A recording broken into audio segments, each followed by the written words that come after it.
Assalamualaikum warahmatullahi wabarakatuh. Shalom, Om Swastiastu, Namo Buddhaya, Salam Kebajikan. Pada kesempatan kali ini, kami dari kelompok 9 ingin membahas tentang program pengungkapan sukarela. Next. Kelompok kami yang beranggotakan, yang pertama ada Muhammad Syafi Ilham, Fitri Alfiani, Fairuz Ayu Shifa, Dinur Nada, dan juga Jiani Alafta. Yang selanjutnya akan dilanjutkan oleh rekan saya. Sebelum masuk dalam pembahasannya, kita pertama introduction dulu nih. Jadi pemerintah dan DPR itu sudah mengesahkan Undang-Undang Harmonisasi Peraturan Pajak atau HPP. Nah, dalam HPP tersebut salah satu isi undang-undangnya itu adalah rencana penyelenggaraan program pengungkapan sukarela atau PPS bagi wajib pajak. Nah, sedangkan program pengungkapan sukarela itu dibuat untuk penyempurnaan dari program yang sebelumnya sudah ada, yaitu program pengungkapan pajak yang diselenggarakan di tahun 2016 sampai 2017. Sedangkan program pengungkapan sukarela sendiri itu sudah mulai berjalan di bulan Januari pada tahun 2002 ini. Selanjutnya, kemudian ada tax amnesty dan PPS. Jadi tujuan dari tax amnesty ini adalah untuk menarik uang dari wajib pajak yang berada di negara bebas pajak dan memiliki harta yang disimpan secara diam-diam atau rahasia. Karena uang yang disimpan di negara bebas pajak itu membuat negara kehilangan potensi pendapatan dari pajak negara. Oleh karena itu, tax amnesty ini jadi salah satu cara untuk membuat wajib pajak yang memiliki kekayaan di negara bebas pajak bisa mengalihkan uang simpanannya ke dalam negeri. Jika berjalan sesuai dengan harapan, maka pendapatan negara dari pajak bisa optimal dan dapat berkontribusi pada pembangunan sektor ekonomi negara. Selanjutnya itu ada program pengungkapan sukarela. Jadi program ini tuh memberikan kesempatan kepada wajib pajak untuk melaporkan atau mengungkapkan kewajiban perpajakan yang belum dipenuhi secara sukarela. Jadi pada program ini wajib pajak didorong untuk lebih patuh dan jujur atas kepemilikan harta yang selama ini belum dilaporkan pada STP tahunan. Nah, bagi wajib pajak yang melakukan program tersebut dengan sukarela biasanya akan diberikan fasilitas tertentu, contohnya kayak terbebas dari tuntutan pidana atau pengurangan sanksi dan juga bunga. Nah, adanya perbedaan dari dua program ini atau adanya penyempurnaan dari program yang sebelumnya sudah ada, itu jadi salah satu bukti nih bahwa pemerintah tuh sudah berupaya untuk mensejahterakan rakyat dan memajukan negara. Nah, ini juga adalah program yang sengaja dibuat agar bisa membuat para wajib pajak itu lebih patuh terhadap kewajibannya. Untuk slide selanjutnya akan dijelaskan oleh rekan saya.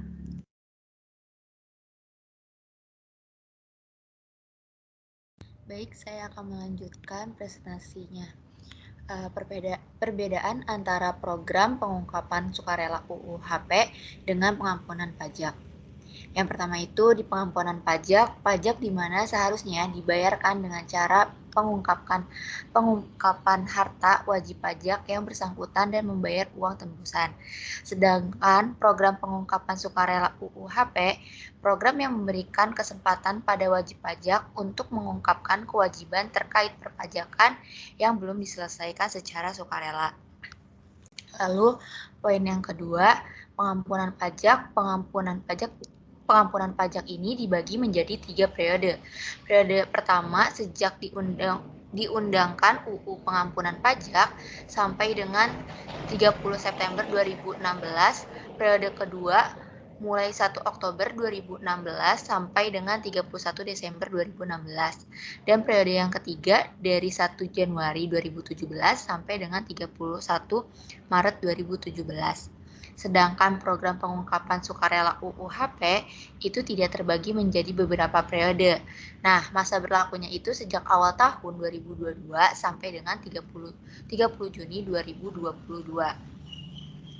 Lalu poin yang ketiga dari perbedaan ini adalah tarif yang ditawarkan pada pengampunan pajak cenderung lebih kecil dibandingkan pengungkapan sukarela. Kalau misalnya program pengungkapan sukarela ini, dia itu biayanya lebih besar dibandingkan pengampunan pajak. Poin yang keempat adalah tata caranya lumayan ribet untuk pengampunan pajak, karena peserta pengampunan pajak harus melapor secara langsung ke kantor pajak. Sedangkan program pengungkapan sukarela UU HP itu dia bisa melakukan secara online, karena pemerintah telah mendapatkan informasi tentang para peserta. Selanjutnya akan dilanjutkan oleh rekan saya.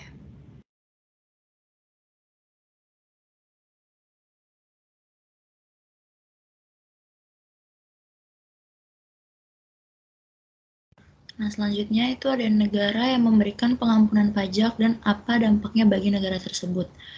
Nah, negara yang pertama itu ada Indonesia, yang kedua India, yang ketiga ada Bangladesh, yang keempat ada Thailand, selanjutnya ada Malaysia, Kazakhstan, Pakistan, Filipina, dan yang terakhir ada Sri Lanka.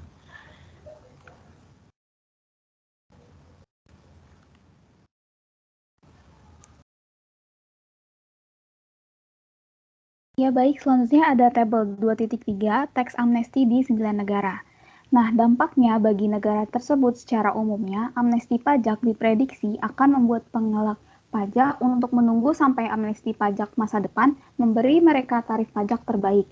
Nah, jadi itu ibaratnya kayak masyarakat akan merasa seperti, ya udahlah nanti akan ada pengampunan pajak lagi. Sebagai contoh, ada di tabel, di sini ada negara Bangladesh yang memiliki program amnesti pajak jangka panjang yang merusak kredibilitas pemerintahannya. Jadi, dianggap pemerintah tidak konsisten, tidak ada tindak lanjut dari hukuman tersebut, atau tidak membayar pajaknya. Mereka justru mendapatkan kesempatan lagi untuk mendapat pengampunan pajak. Nah, ketidakkonsistenan pemerintah ini berpotensi menurunkan kepatuhan wajib pajak di masa depan. Contohnya ini juga sudah terjadi seperti di tabel pada kasus India. Jadi India ini terlalu sering amnesti pajak. Dan ini menghukum wajib pajak dan mendorong potensi wajib pajak untuk menahan pembayaran dan menunggu sampai skema yang sama akan ditawarkan di masa depan. Makanya di tabel ini tuh India terlihat jumlah yang dikumpulkan selama 9 bulan itu sedikit, cuma $9,8 jika dibandingkan dengan negara-negara lainnya. Sedangkan kalau di Indonesia sendiri, amnesti pajak ini selama periode pemerintahannya Jokowi yang di periode kedua, itu udah dilakukan jilid 1 dan jilid 2. Jilid 1-nya itu pada 1 Juli 2021. Kalau jilid 2-nya itu sekarang 1 Januari 2022 sampai 30 Juni 2022. Nah, dampak-dampaknya ini akan dijelaskan di slide selanjutnya oleh rekan saya.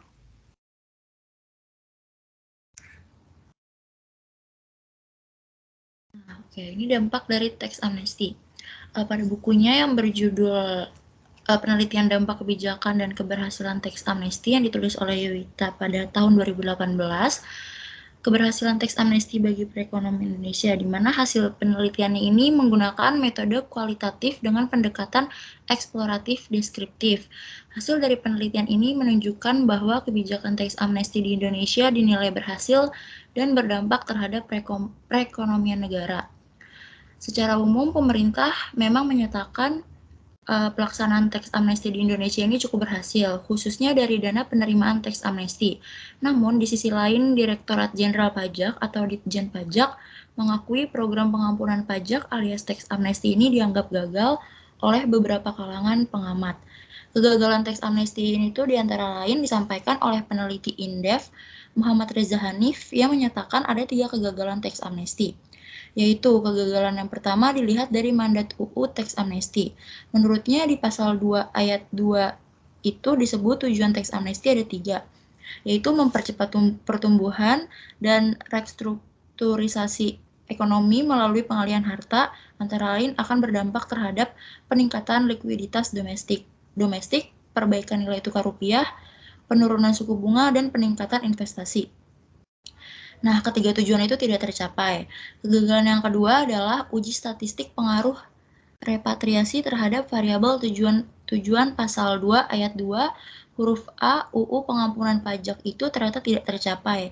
Karena secara statistik repatriasi itu tak berpengaruh secara signifikan.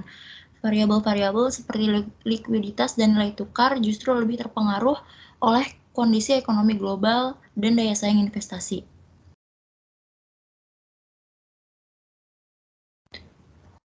Selanjutnya akan dijelaskan oleh teman saya.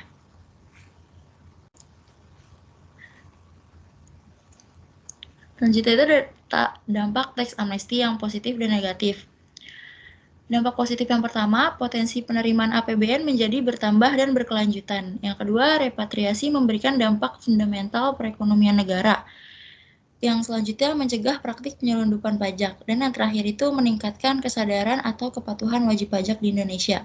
Nah, sedangkan dampak negatifnya itu yang pertama, teks amnesti berulang berpotensi mengurangi kesadaran dan kedisiplinan wajib pajak. Yang kedua, teks amnesti berulang berpotensi menimbulkan ketidakadilan bagi wajib pajak. Dan yang terakhir, mengharuskan penerapan dan pengawasan yang adil dari teks amnesti. Selanjutnya akan dijelaskan oleh teman saya.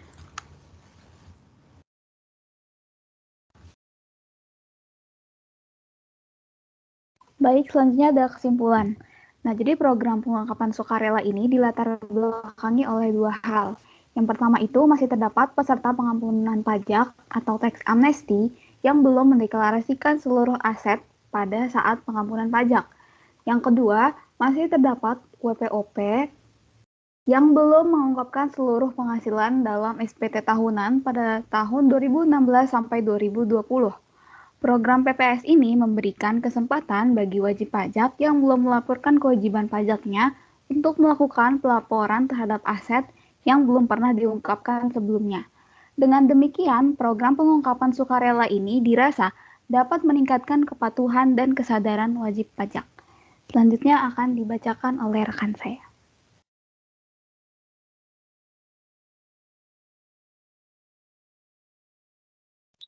Nah, masih dari kesimpulan, PPS ini juga memberikan manfaat bagi wajib pajak dan pemerintah.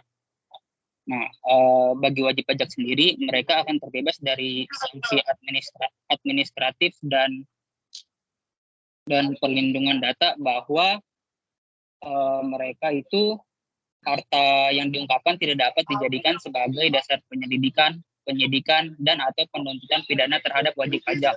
Nah, sementara untuk pemerintah sendiri, kehadiran PPS ini memunculkan potensi penerimaan yang akan bertambah di dalam APBN, baik di tahun ini ataupun di tahun-tahun yang akan mendatang, sehingga membuat APBN itu menjadi lebih sustainable dan turut membantu pemerintah dalam program pembangunan. Tidak hanya infrastruktur, tetapi juga terhadap perbaikan kesejahteraan rakyat. Nah, selain itu, PPS juga diselenggarakan dengan asas kesederhanaan, kepastian hukum, dan kemanfaatan. Nah, wajib pajak akan diberikan kemudahan dan kejelasan dalam melaporkan kewajiban pajaknya. Dengan dianutnya asas ini, diharapkan banyak wajib pajak yang melaporkan harta yang sebelumnya belum pernah mereka ungkapkan. Sekian presentasi dari kelompok kami. Kurang lebihnya mohon maaf. Terima kasih.